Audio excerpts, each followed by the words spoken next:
Assalamualaikum warahmatullahi wabarakatuh. Saya Enersi Agraneli Putri dari kelas 1B D3 Kebidanan Unip. Di sini saya akan menjelaskan tentang memahami sistem pencernaan pada manusia.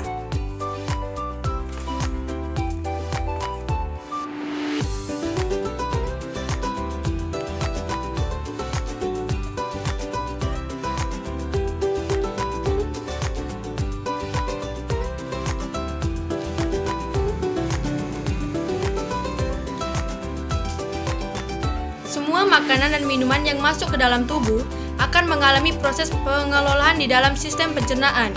Ada banyak organ yang terlibat di dalam sistem pencernaan manusia. Untuk membuat makanan yang Anda makan dapat dicerna dan diserap oleh tubuh, sistem pencernaan manusia dirancang untuk mengubah segala makanan yang Anda konsumsi menjadi nutrisi, yang nantinya akan digunakan sebagai proses perkembangan dan perbaikan sel tubuh, juga sebagai sumber energi. Untuk dapat menggunakannya sebagai nutrisi, tubuh perlu mengubah protein menjadi asam amino, lemak menjadi asam lemak, dan karbohidrat menjadi gula. Organ pada sistem pencernaan manusia. Untuk dapat digunakan sebagai sumber tenaga, makanan dan minuman yang masuk ke dalam tubuh harus diolah terlebih dahulu. Prosesnya cukup rumit dan panjang. Setidaknya butuh waktu sekitar 30-40 jam sebelum sisa pencernaan makanan dibuang melalui buang air besar. Saat mengelola makanan, ada banyak organ yang terlibat dalam proses tersebut. Dan berikut adalah beberapa organ tubuh yang bertanggung jawab dalam sistem pencernaan manusia. Mulut. Proses pencernaan dimulai dari mulut. Di dalam mulut, makanan yang digigit, dikunyah, dan dilumat hingga halus. Air liur yang bercampur dengan makanan akan memecah bahan kimia dalam makanan tersebut dan membuat makanan menjadi lemak dan mudah ditelan. Lidah juga membantu menggerakkan makanan dan darah di dalam mulut agar dapat tergigit oleh gigi dan durangnya untuk ditelan. Tenggorokan dan kerongkongan atau esofagus. Setelah ditelan, makanan akan melewati tenggorokan atau paring dan kerongkongan atau esofagus. Kerongkongan adalah saluran yang panjangnya sekitar 25 cm, mulai dari paring hingga lambung. Kerongkongan akan menghantarkan makanan yang sudah ditelan untuk diolah melanjut di dalam lambung. Di dalam kerongkongan terdapat katup yang disebut dengan epiglotis. Bagian ini berfungsi untuk melindungi saluran napas ketika menelan makanan atau minuman.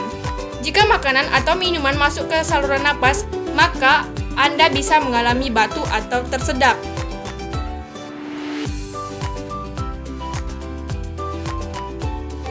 Lambung. Tempat bertemunya lambung dan ujung kerongkongan dicegah oleh otot khusus yang disebut leves esophagealis sphincter. Otot ini berfungsi mencegah agar makanan yang telah masuk dan diolah dalam lambung tidak kembali naik kerongkongan. Ketika masuk ke dalam lambung, makanan akan diaduk di dinding lagi. Lambung mengeluarkan zat asam dan enzim untuk melanjutkan proses pemecahan makanan. Selain memecah makanan, lambung dapat membunuh bakteri yang mungkin ada dalam makanan yang dikonsumsi. Di dalam lambung, makanan akan dibuat menjadi cairan pekat atau berupa pasa, dan selanjutnya akan didorong ke usus halus. Usus halus. Makanan yang sudah menjadi cairan pekat atau semi padat berupa pasta disebut juga chemos atau saim. Selanjutnya didorong ke usus halus. Usus halus terdiri dari 3 bagian yakni duodenum, usus 12 jari atau jejunum, usus kosong, dan ileum bagian terakhir dari usus halus yang memiliki tugas masing-masing. Makanan bergerak dari satu bagian ke bagian lain dari usus dengan bantuan gerakan peristaltik. Untuk gerakan peristaltik adalah rangkaian gerakan kontraksi dan relaksasi otot di saluran pencernaan yang berfungsi untuk mendorong makanan. Duodenum bertanggung jawab untuk melanjutkan proses pemecahan makanan, sedangkan jejunum dan ileum bertanggung jawab untuk proses penyerapan nutrisi ke dalam aliran darah. Usus halus akan melanjutkan proses pemecahan makanan dengan menggunakan enzim di dilepaskan oleh pankreas dan cairan empedu dari hati. Usus besar.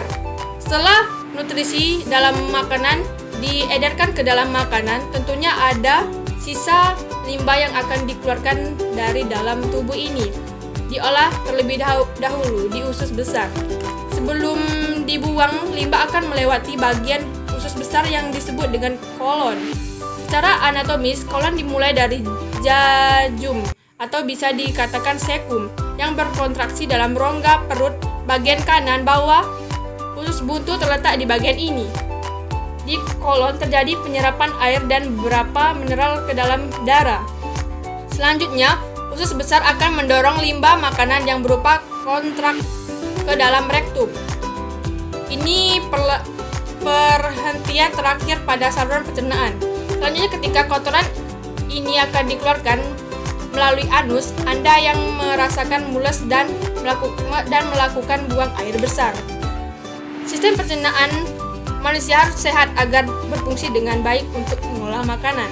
Beberapa penyakit yang sering terjadi pada sistem pencernaan adalah MAC, penyakit asam lambung, diare, sembelit, dan wasir.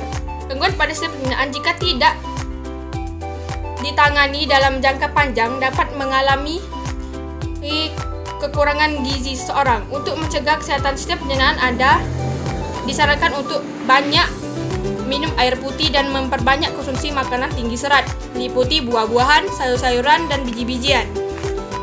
Jika mengalami masalah dan gangguan pada sistem pencernaan manusia, segera konsultasikan pada dokter untuk mendapatkan penanganan yang lebih tepat.